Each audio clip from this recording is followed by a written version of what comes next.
வடமேடு பக்கத்தில அனுமன் கோயில் ஒன்று சொன்னாங்க. என் அனுமனின் அழகை கண்டிடவே நான் வடமாலை வாங்க போனேன். வடமேடு பக்கத்தில அனுமன் கோயில் ஒன்று சொன்னாங்க.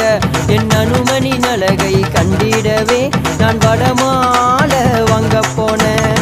அஜோமன ராம் ராஜா ராம் பவித்த பாவன சீதாராம். அஜோமன ராம் ராஜா ராம் பவித்த பாவன சீதாராம்.